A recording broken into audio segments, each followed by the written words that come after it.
नमस्कार मित्रों, आप सभी का स्वागत है आपके अपने चैनल कथा साहित्य दर्पण में, जिसमें आज हम लोग सुनेंगे छायावाद के ब्रह्मा कहे जाने वाले जयशंकर प्रसाद जी की एक महत्वपूर्ण कहानी आकाशदीप, जो कि बहुत से पाठ्यक्रमों में संग्रहित एक महत्वपूर्ण कहानी है। यह एक कहानी संग्रह भी है और स्वयं में एक कहानी भी है, उसी कहानी संग्रह की प्रसिद्ध कहानी। तो चलते हैं, संक्षिप्त सा परिचय जानेंगे जयशंकर प्रसाद जी का। तो एक युग पुरोधा छायावाद युग के महत्वपूर्ण आधार स्तंभ और ब्रह्मा जयशंकर प्रसाद जी, जिनके नाम पर प्रसाद युग का प्रचलन भी हुआ है, ऐसे महान साहित्यकार का जन्म वाराणसी के एक सुंगनी साहू के नाम से प्रतिष्ठित वैश्य परिवार में 30 जनवरी 1889 ईस्वी को हुआ था। आपके पिताजी का नाम देवी प्रसाद साहू था और आपका परिवार शिव भक्त था, जिसके कारण बचपन में आपका नाम झारखंडी था और उसके बाद जयशंकर प्रसाद नाम हुआ। और आप मुख्य रूप से कवि थे, छायावादी कवि। आपकी प्रसिद्धि का आधार कामायनी नामक महाकाव्य है। आप मुख्य रूप से नाटककार भी थे। आपने बहुत से ऐतिहासिक नाटक लिखे, बहुत सी कहानियाँ लिखी। आपके जो प्रथम कहानी संग्रह है वह हिंदी कहानी संग्रहों में भी प्रथम कहानी संग्रह है। तो आपकी जो कहानी है आकाशदीप, चलिए चलते हैं कहानी पर। बंदी क्या है, सोने दो। मुक्त होना चाहते हो? अभी नहीं, निद्रा खुलने पर। चुप रहो, अभी फिर अवसर नहीं मिलेगा। बड़ी शीत है, कहीं से कंबल डाल दो तो मुझे शीत से मुक्ति मिल जाए। आंधी की संभावना है, यही अवसर है। आज मेरे बंधन शिथिल है। तो क्या तुम भी बंधी हो? हाँ। धीरे बोलो, इस नाव पर केवल 10 नाविक और प्रहरी हैं। शस्त्र मिलेगा? मिल जाएगा। पोत से संबद्ध रज्जू काट सकोगे? हाँ। समुद्र में हिलोरें उठने लगी। दोनों बंदी आपस में टकराने लगे। पहले बंदी ने अपने को स्वतंत्र कर लिया, दूसरे का बंधन खोलने का प्रयास करने लगा। लहरों के धक्के एक दूसरे के स्पर्श से पुलकित हो रहे थे। मुक्ति की आशा, स्नेह की असंभावित आलिंगन, दोनों ही अंधकार में मुक्त हो गए। बंदी ने हर सातिरेक से उसको गले लगाया। सहसा बंदी ने कहा, क्या यह क्या, तुम स्त्री हो? क्यों, स्त्री होना कोई पाप है? अपने को अलग करते हुए स्त्री ने कहा। शस्त्र कहाँ है? तुम्हारा नाम? चंपा। तारक खंचित नील अंबर में और समुद्र के अवकाश में पवन उद्दाम मचा रहा था। अंधकार से मिलकर पवन दुष्ट हो रहा था। समुद्र में आंदोलन था। नौका लहरों में विफल थी। स्त्री सतर्कता से लुढ़कने लगी। एक मतवाले नाविक के शरीर से टकराती हुई सावधानी से उसका कृपाण निकालकर फिर लुढ़कते हुए बंदी के समीप आ गई। सहसा पोत से पथ प्रदर्शक ने चिल्लाकर कहा, आंधी! आपत्ति सूचक तूर्य बजने लगा। सावधान होने लगे सभी। बंदी युवक उसी तरह पड़ा रहा। किसी ने रस्सी पकड़ी, कोई पोल खोल रहा था, पर युवक बंदी लुढ़क कर उस रज्जू के पास गया जो पोत से संलग्न थी। तारे ढक गए, तरंगे उद्वेलित थी। समुद्र गरजने लगा। भीषण आंधी पिशाचिनी के समान नाव को अपने हाथों में लेकर कंदुक के समान क्रीड़ा और अट्टहास कर रही थी। एक झटके से नाव स्वतंत्र हो गई। उस संकट में भी दोनों बंदी खिलखिलाकर हंस पड़े। आंधी के हाहाकार में उसे कोई न सुन सका। अनंत जलनिधि में उषा का मधुर आलोक फूटा। सुनहली किरणें और लहरों की कोमल सृष्टि मुस्कुराने लगी। सागर शांत था। नाविकों ने देखा, पोत का पता नहीं, बंदी मुक्त है। नायक ने कहा, बुद्धगुप्त, तुमको मुक्त किसने किया? कृपाण दिखाकर बुद्धगुप्त ने कहा, इसने। नायक ने कहा, तो फिर मैं तुम्हें बंदी बनाऊंगा। किस लिए? पोताध्यक्ष मणिभद्र अतल जल तल में होगा। नायक, अब इस नौका का स्वामी मैं हूँ। तुम जलदस्यु? बुद्धगुप्त, कदापि नहीं। चौंक कर नायक ने कहा और अपना कृपाण टटोलने लगा। चंपा ने इससे पहले ही उस पर अधिकार कर लिया था। वह क्रोध से उछल पड़ा। तो तुम द्वंद्व युद्ध के लिए प्रस्तुत हो जाओ, जो विजयी होगा वही स्वामी होगा। इतना कहकर बुद्धगुप्त ने कृपाण देने का संकेत किया। चंपा ने कृपाण नायक के हाथों में दे दिया। भीषण घात प्रतिघात आरंभ हुआ। दोनों कुशल, दोनों त्वरित गति से लड़ने वाले थे। बड़ी निपुणता से बुद्धगुप्त ने अपना कृपाण दांतों से हटाकर अपने दोनों हाथों में कर लिया। चंपा भय और विस्मय से देखने लगी। नाविक प्रसन्न हो रहा था, परंतु बुद्धगुप्त ने लाघव से नायक का कृपाण वाला हाथ पकड़ लिया और विकट हुंकार के साथ दूसरा हाथ कटी में डालकर उसे गिरा दिया। दूसरे ही क्षण प्रभात की किरणों में बुद्धगुप्त का विजयी कृपाण हाथों में चमक उठा। नायक की कातर आंखें प्राण भिक्षा मांगने लगी। बुद्धगुप्त ने कहा, बोलो, अब स्वीकार है कि नहीं? मैं अनुचर हूँ, वरुण देव की शपथ, मैं विश्वासघात नहीं करूँगा। बुद्धगुप्त ने उसे छोड़ दिया। चंपा ने युवक जलदस्यु के समीप आकर उसके क्षतों को अपनी स्निग्ध दृष्टि से कोमल करों से वेदना विहीन कर दिया। बुद्धगुप्त के सुगठित शरीर पर रक्त बिंदु विजय का तिलक कर रही थी। विश्राम लेकर बुद्धगुप्त ने पूछा, हम लोग कहाँ होंगे? बाली द्वीप से बहुत दूर, संभवतः एक नवीन द्वीप के पास, जिसमें अभी तक हम लोगों का आना जाना बहुत कम है। सिंघल के बड़ुका का वहाँ प्राधान्य है। कितने दिनों में हम लोग पहुँचेंगे वहाँ? अनुकूल पवन मिलने पर 2 दिन में। तब तक के लिए खाद्य का अभाव नहीं होगा। सहसा नायक ने नाविकों को डांड लगाने की आज्ञा दी और स्वयं पतवार पकड़कर बैठ गया। बुद्धगुप्त के पूछने पर उसने कहा, यहाँ एक जलमग्न सायल खंड है, सावधान न रहने से नाव टकराने का भय है। तुम्हें इन लोगों ने बंदी क्यों बनाया? वणिक मणिभद्र की पाप वासना ने। तुम्हारा घर कहाँ है? जाह्नवी के तट पर, चंपा नगरी की एक क्षत्रिय बालिका हूँ। पिता इसी मणिभद्र के यहाँ प्रहरी का काम करते थे। माता का देहावसान हो जाने पर मैं भी पिता के साथ नाव पर ही रहने लगी। 8 बरस से समुद्र ही मेरा घर है। तुम्हारे आक्रमण के समय मेरे पिता ने ही 7 दस्युओं को मारकर जल समाधि ले ली। 1 मास हुआ मैं इस नील नभ के नीचे नील जलनिधि के ऊपर एक भयानक अनंतता में निसहाय हूँ, अनाथ हूँ। मणिभद्र ने उससे एक दिन घृणित प्रस्ताव किया। मैंने उसे गालियाँ सुनाई। उसी दिन से बंदी बना दी गई। चंपा रोज से जल रही थी। मैं भी ताम्रलिप्त का एक क्षत्रिय हूँ चंपा, परंतु दुर्भाग्य से जलदस्यु बनकर जीवन बिता रहा हूँ। अब तुम क्या करोगी? मैं अपने अदृष्ट को अनिर्दिष्ट में ही रहने दूंगी। वहाँ जहाँ ले जाए वहीं चली जाऊंगी। चंपा की आंखें निस्सीम प्रदेश में निरुद्देश्य थी। किसी आकांक्षा के लाल डोरे न थे। धवल अपांगों में बालकों के सदस्य विश्वास था। हत्या व्यवसायी दस्यु भी उसे देखकर कांप गया। उसके मन में एक संभ्रांत श्रद्धा यौवन की पहली लहरों में जागने लगी। समुद्र वक्ष पर विलंबमयी राग रंजित संध्या थिरकने लगी। चंपा के असंयत कुंतल उसकी पीठ पर बिखरे हुए थे। दुर्दांत दस्यु ने देखा अपनी महिमा में अलौकिक एक तरुण बालिका। वह विस्मय से अपना हृदय टटोलने लगा। उसे एक नई वस्तु का पता चला, वह थी कोमलता। उसी समय नायक ने कहा, हम लोग द्वीप के पास पहुंच गए। बेला नाव से टकराई। चंपा निर्भीकता से कूद पड़ी। मांझी भी उतरे। बुद्धगुप्त ने कहा, जब इसका कोई नाम नहीं है तो हम लोग इसे चंपा द्वीप कहेंगे। चंपा हंस पड़ी। 5 बरस बाद शरद के धवल नक्षत्र नील गगन में झलमला रहे थे। चंद्र की उज्ज्वल विजय पर अंतरिक्ष में शरद लक्ष्मी ने आशीर्वाद के फूलों और खीलों को बिखेर दिया। चंपा के एक उच्च सौध पर बैठी हुई तरुणी चंपा दीपक जला रही थी। बड़े यत्न से अभ्रक की मंजूषा में दीप धरकर उसने अपनी सुकुमार उंगलियों से डोरी खींची। वह दीप धार ऊपर उठने लगी। भोली भोली आंखों से उसे ऊपर चढ़ते बड़े हर्ष से वह देख रही थी। डोरी धीरे धीरे खींची गई। चंपा की कामना थी कि उसका आकाशदीप नक्षत्रों से हिल मिल जाए, परंतु ऐसा होना असंभव था। उसने आशा भरी नजरें फिरा ली। सामने जलराज का रजत श्रृंगार था।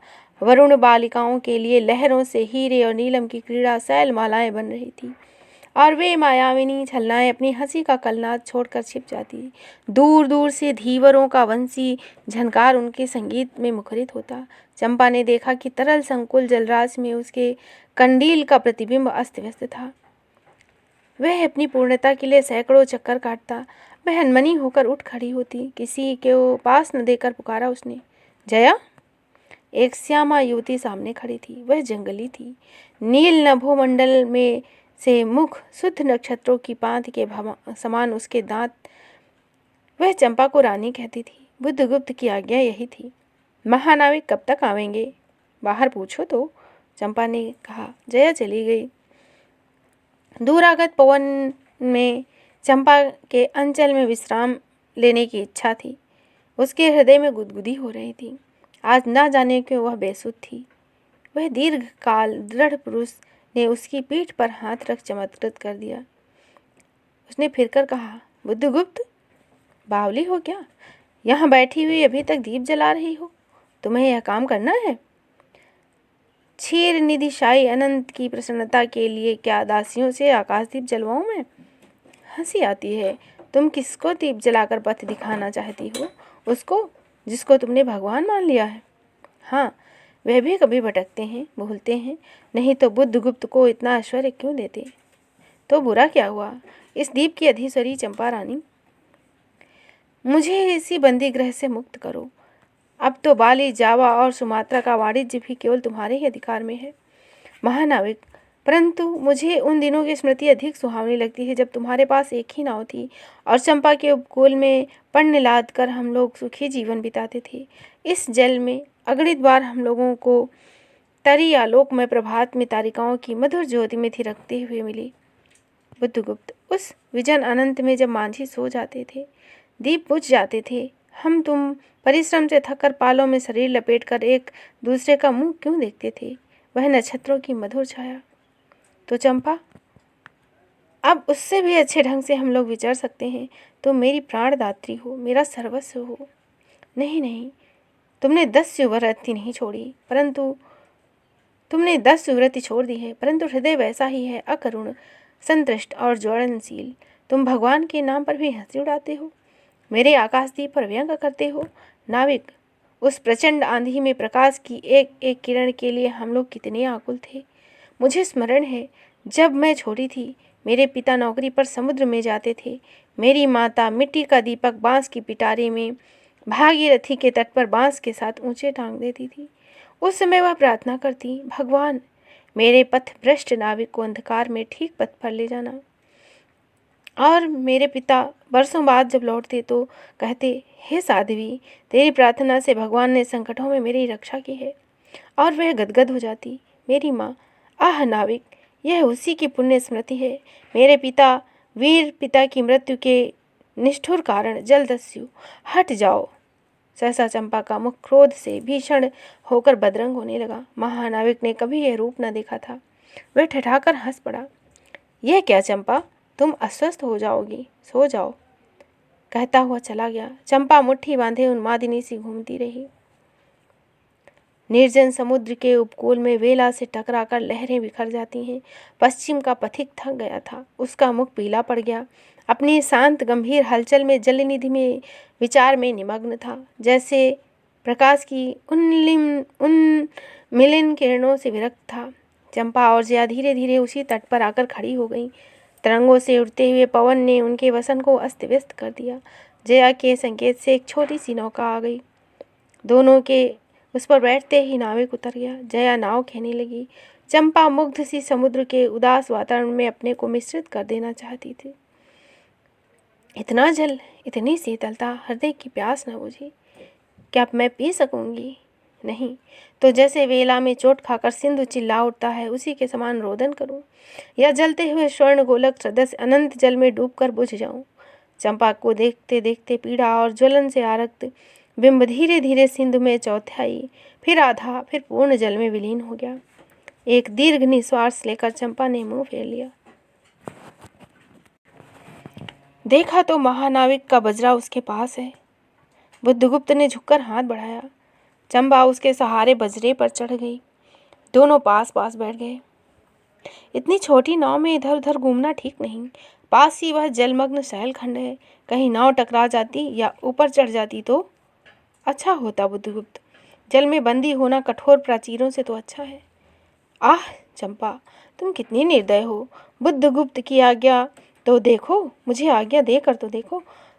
वह क्या नहीं कर सकता जो तुम्हारे लिए नए द्वीप की सृष्टि कर सकता है, नई प्रजा खोज सकता है। वह नया राज्य नहीं बना सकता?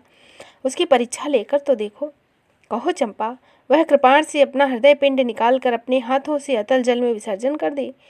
महानाविक, जिसके नाम से बाली, जावा और चंपा का आकाश गूंजता था, पवन थरथराता था, घुटनों के बल चंपा के सामने छलछलाई आंखों से बैठा था। सामने शैलमाला की चोटी पर हरियाली में विस्तृत जल में नील पिंगल संध्या, प्रकृति की सहृदय कल्पना, विश्राम की शीतल छाया स्वप्नलोक को सृजल कर रही थी। उस मोहिनी के रहस्यपूर्ण नील जाल में कुहुक स्फुट हो उठा, जैसे मदिरा से सारा अंतरिक्ष सिक्त हो गया। सृष्टि नील कमलों से भर उठी। उसका सौरभ और उससे पागल चंपा ने बुद्धगुप्त के दोनों हाथ पकड़ लिए। वहाँ एक आलिंगन हुआ, जैसे क्षितिज में आकाश और सिंधु का। किंतु उस परिरब्ध में सहसा चैतन्य होकर चंपा ने अपनी कंचुकी से एक कृपाण निकाल लिया। बुद्धगुप्त, मैं अपने प्रतिशोध का कृपाण अतल जल में डुबो देती हूँ। हृदय ने छल किया, बार बार धोखा दिया। चमक कर वह कृपाण समुद्र का हृदय वेदता हुआ विलीन हो गया। तो आज से मैं विश्वास करूं? क्षमा कर दिया गया? आश्चर्यचकित कंपित कंठ से महानायक ने पूछा। विश्वास? कदापि नहीं बुद्धगुप्त। मैं अपने हृदय पर विश्वास नहीं कर सकती। उसी ने तो धोखा दिया है। तब मैं किसे कहूँ? मैं तुमसे घृणा करती हूँ, फिर भी तुम्हारे लिए मर सकती हूँ। अंधेर है जलदस्यु, तुम्हें मैं प्यार करती हूँ। चंपा रो पड़ी। वह स्वप्नों की रंगीन संध्या से तम से अपनी आंखें बंद करने लगी। दीर्घ निश्वास लेकर नाविक ने कहा, इस जीवन की पुण्यतम घड़ी की स्मृति में एक प्रकाश गृह बनवाऊंगा चंपा। चंपा, यहीं उसी पहाड़ी पर संभव है मेरे जीवन की धुंधली संध्या उससे आलोकपूर्ण हो जाए। चंपा के दूसरे भाग में एक मनोरम शैलमाला थी। वे बहुत दूर तक सिंधु जल में निमग्न थी। सागर का चंचल जल उस पर उछलता हुआ आगे उसे छिपाया जाता था। आज उसी शैलमाला पर चंपा के आदिवासियों का समारोह था। उन सबों ने चंपा को वन देवी से सजाया। ताम्रलिपि के बहुत से सैनिक नाविकों की श्रेणी में वन कुसुमित विभूषिका चंपा शिविका रूढ़ होकर जा रही थी। शैल के एक ऊंचे शिखर पर चंपा के नाविकों को सावधान करने के लिए सुदृढ़ दीप स्तंभ बनवाया गया था। आज उसी का महोत्सव है। बुद्धगुप्त स्तंभ के द्वार पर खड़ा था। शिविका से सहायता देकर चंपा को उसने उतारा। दोनों ने भीतर पदार्पण किया कि बांसुरी और ढोल बजने लगे। पंक्तियों में कुसुम भूषण से सजी वन मालाएं फूल उछालती हुई नाचने लगी। दीप स्तंभ की ऊपरी खिड़की से यह देखती हुई चंपा ने जया से पूछा, यह क्या है जया? इतनी बालिकाएं कहाँ से लाई? आज रानी का ब्याह है ना? कहकर जया ने हंस दिया। बुद्धगुप्त विस्तृत जलनिधि की ओर देख रहा था। उसे झकझोर कर चंपा ने पूछा, क्या यह सच है? यदि तुम्हारी इच्छा हो तो यह सच भी हो सकता है चंपा। कितने वर्षों से मैं ज्वालामुखी को अपनी छाती में दबाए हुए हूँ। चुप रहो महानाविक। क्या मुझे निसहाय और कंगाल जानकर तुमने आज सब प्रतिशोध लेना चाहा मुझसे? मैं तुम्हारे पिता का घातक नहीं हूँ चंपा। वह एक दूसरे जलदस्यु के शस्त्र से मरे। यदि मैं इसका विश्वास कर सकती बुद्धगुप्त, वह दिन कितना सुंदर होता, वह क्षण कितना स्पृहणीय। आह, तुम इस निष्ठुरता में भी कितने महान होते। जया नीचे चली गई। स्तंभ के संकीर्ण प्रकोष्ठ में बुद्धगुप्त और चंपा एकांत में एक दूसरे के सामने बैठे थे। बुद्धगुप्त ने चंपा के पैर पकड़ लिए। उच्छ्वसित शब्दों में वह कहने लगा, चंपा, हम लोग जन्मभूमि भारतवर्ष से कितनी दूर इन निरीह प्राणियों में इंद्र और शची के समान पूजित हैं, पर ना जाने कौन अभिशाप हम लोगों को अभी तक अलग किए है। स्मरण होता है वह दार्शनिकों का देश, वह महिमा की प्रतिमा। मुझे वह स्मृति नित्य आकर्षित करती है, परंतु मैं क्यों नहीं जाता जानती हो? इतना महत्व प्राप्त करने पर भी मैं कंगाल हूँ। मेरा पत्थर सा हृदय एक दिन सहसा तुम्हारे स्पर्श से चंद्रकांतिमणि से द्रवित हो उठा। चंपा, मैं ईश्वर को नहीं मानता, मैं पाप को भी नहीं मानता, मैं दया को भी नहीं समझता, मैं उस श्लोक में विश्वास नहीं करता, पर मुझे अपने हृदय के एक दुर्बल अंश पर श्रद्धा हो चली है। तुम ना जाने कैसे एक बहकी हुई तारिका के समान मेरे शून्य में उदित हो गई। आलोक की एक कोमल रेखा इस निविड़ता में मुस्कुराने लगी। पशुबल और धन के उपासक के मन में किसी शांत और एकांत कामना की हंसी खिलखिलाने लगी, पर मैं हंस न सका। चलोगी चंपा? पोतवाहिनी पर असंख्य धनराशि लाद कर राजा रानी सी जन्मभूमि के अंक में आज हमारा परिणय हो, कल ही हम लोग भारत के लिए प्रस्थान करें। महानाविक बुद्धगुप्त की आज्ञा सिंधु की लहरें भी मानती हैं। वे स्वयं उस पोत को दक्षिण पवन के समान भारत में पहुंचा देंगी। आह चंपा, चलो। चंपा ने उसके हाथ पकड़ लिए। किसी आकस्मिक झटके ने एक पल के लिए दोनों को अंधेरे में मिला दिया। सहसा चैतन्य होकर चंपा ने कहा, बुद्धगुप्त, मेरे लिए सब मिट्टी है, सब जल है। मेरे लिए सब भूमि मिट्टी है, सब जल तरल है, सब पवन शीतल है। कोई विशेष आकांक्षा हृदय में नहीं है। सब मिलकर मेरे लिए एक शून्य है। प्रिय नाविक, तुम स्वदेश लौट जाओ विभवों का भोग करने के लिए और मुझे छोड़ दो इन निरीह भोले भाले प्राणियों के दुख की सहानुभूति और सेवा के लिए। तब मैं अवश्य चला जाऊंगा चंपा। यहाँ रहकर मैं अपने हृदय पर अधिकार न रख सकूं, इसमें कोई संदेह है। आह, उन लहरों में मेरा विनाश हो जाए। महानाविक के श्वास में विकलता थी, पर उसने पूछा, तुम अकेली क्या यहाँ रह लोगी? पहले विचार था कि कभी कभी इस दीप स्तंभ पर से आलोक जलाकर अपने पिता की समाधि का इसी जल से अन्वेषित करूंगी, परंतु देखती हूँ मुझे भी इसी में जलना होगा जैसे आकाशदीप। एक दिन स्वर्ण रहस्य के प्रभात में चंपा ने अपने दीप स्तंभ पर पार से देखा। सामुद्रिक नावों की एक श्रेणी चंपा का उपकूल छोड़ पश्चिम की ओर महाजल व्याल के समान संतरण कर रही थी। उसकी आंखों से आंसू बहने लगे। आह, कितनी ही शताब्दियों पहले की कथा है। चंपा आजीवन उस दीप स्तंभ में आलोक जलाती रही, किंतु उसके बाद भी बहुत दिन दीप निवासिनी उस माया ममता और स्नेह देवी की समाधि सदस्य पूजा करते थे। एक दिन काल के कठोर हाथों ने उसे भी अपनी चंचलता से गिरा दिया। तो इस तरह आपने सुनी जयशंकर प्रसाद जी की एक प्रसिद्ध कहानी आकाशदीप। आशा है आपको यह कहानी बहुत पसंद आई होगी। तो फिर मिलेंगे इसी तरह एक महत्वपूर्ण तथ्य के साथ। तब तक के लिए धन्यवाद। आप लोगों से मित्रों एक अनुरोध है कि आप लोग हमारे चैनल को सब्सक्राइब करें। अगर कहानी पसंद आए तो लाइक करें, अपने मित्रों में शेयर करें और इसी तरह महत्वपूर्ण कहानियाँ प्राप्त करने के लिए चैनल को सब्सक्राइब करें और सबसे पहले नोटिफिकेशन आपके पास पहुँचे। तो फिर मिलेंगे एक महत्वपूर्ण तथ्य के साथ। तब तक के लिए धन्यवाद। जय हिंद, जय हिंद।